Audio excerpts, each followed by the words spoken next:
Alam nyo ba ang tawag sa mga bagay na ito? Kung ang sagot nyo ay banga o bollards, tama kayo. Ngunit teka lang ha, nabilang mo na ba kung ilan?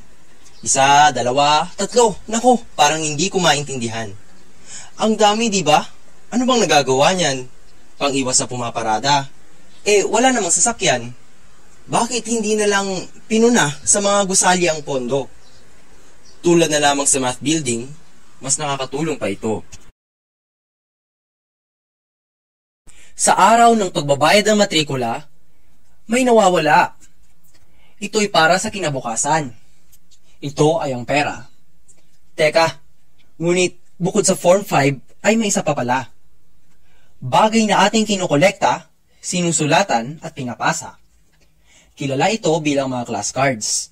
Ang halaga ay mababa na sapagkat may mini checklist, may report card ding pinapadala. Kaya naman, aming sagot sa ganitong problema, maaaring tanggalin na lang ang class cards sa ating sistema. Simula ng diskusyon ng klase, parang maayos naman. Pero sa ilang bahagi nito, tila may kaguluhan. Gulo? Oo, gulo. Gulo sa guro, gulo din sa klase. Ang sanhi ang MAC, iba kasi ang siste. Tanging hikayat namin upang pagbabago ay ating matanaw. Sa umpisa pa lamang, siguraduhing visuals ay malinaw. Bago pumasok ng klase, ayusin na ang PowerPoints para hindi na rin mag-cause ng delays sa discussion points. Medyo illogical din ang pwesto ng infirmary. Doon pa sa bundok, ang layo naman oh baby. Mga di maiiwasang aksidente, di agad maagapan. Ang mga iniindang karamdaman, di agad malulunasan. Mas accessible na mini clinics sa lower campus ang kailangan. O kaya first aid stations, siguro'y ito ang kasagutan. Makalipas ang isang dekada, eto pa rin at bagong-bago. Ang new dorm na sa bundok, doon ay nakatayo. Ibahin kaya ang pangalan? Para naman mas malinaw. Gawin kayang medyo new dorm para kakaibang singaw. Saan ka nagdo-dorm? Doon, sa medyo new dorm. Isang sikat na dormitory mula sa malayo'y matatanaw. Ano ang pangalan? Men's Dorm ang isinisigaw. Pero tila kakaiba. Men's dorm man ang taguran, walang mga lalaki, puro babae ang laman. Minsan, confusing. Payo sana'y palitan na lang ng pangalan. Sapat ba kung gawing kikay dorm na lamang? Mga tulay may nilikha upang ating maiwasan ang mga sakuna at mumunting kamalasan.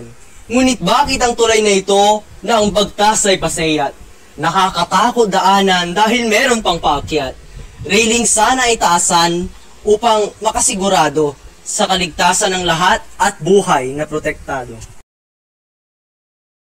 Ang bawat estudyante ng UPLB ay dadaan sa harapan. Harapan? Oo, sa UP Gate ang patutunguhan. Jeep man o kotse, naglalakad man o nagbibisikleta, lalagpas sila sa UP Gate at saka sila papara. Ngunit nakapagtataka, saan nga ba ang gate ng LB? Manong guard, pwedeng pakilagyan naman o. Nakakalito kasi. Isang gate lang po sa harap ng aming universidad. Payo namin yung dinggin, magsisilbi itong seguridad. Write on your notebook, not on your armrest. Pero mga pasaway na estudyante are still trying to do their best.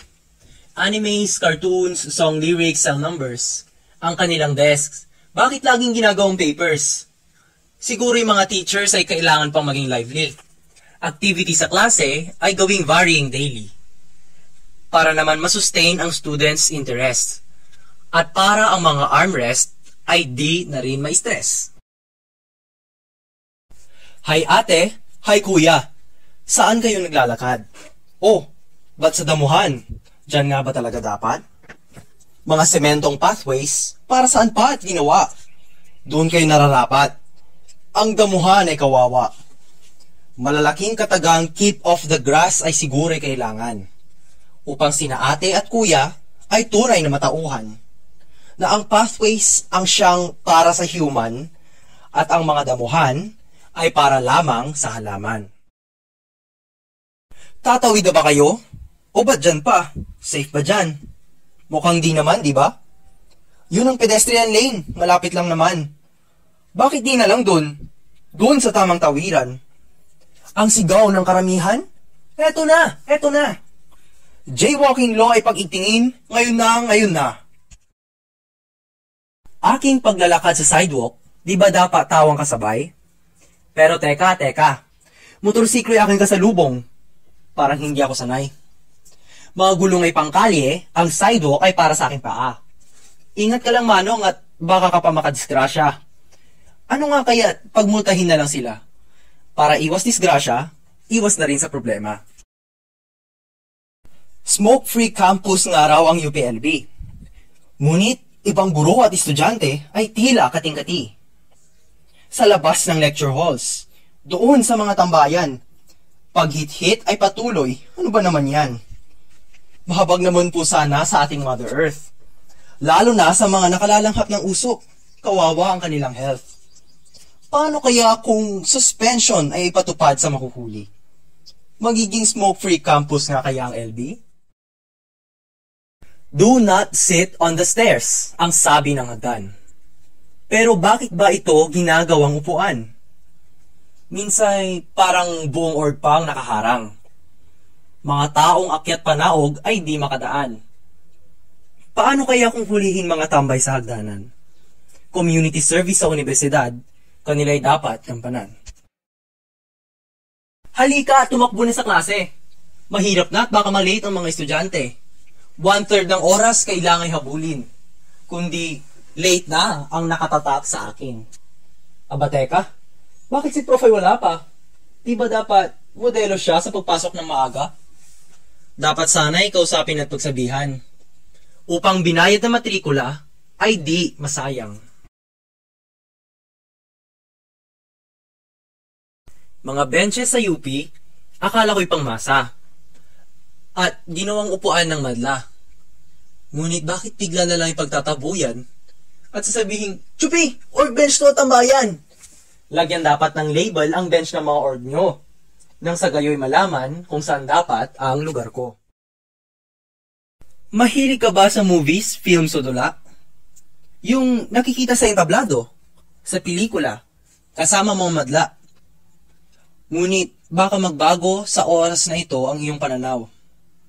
Dahil ang aking inilarawan, kadalasan sa pilitan ng pagdalaw. Sa oras ng palabas, ang mga estudyante ay nagsisipunta para sa mumunting incentive sa marka. Sana naman may relasyon yung ibang palabas sa pinag-aaralan. Hindi yung tipong para lang may mapanood at walang aral na pagpupulutan. Tuwing Pebrero, may nagaganap na palaro. Palarong UPLB, yan ang tawag dito. Labanan sa sports ang bida sa panahong ito. Patigasan kung ano ang pinakamagaling na kolehiyo. Ngunit madaming estudyante sa palaro'y di makasali. Sapagkat klase at exams tuwing palaro ay tuloy pa rin. Mungkahing no classes tuwing palaro ay inyo sanang pakinggan. Upang kakayahang pang-atleta ay lubos na maipakita.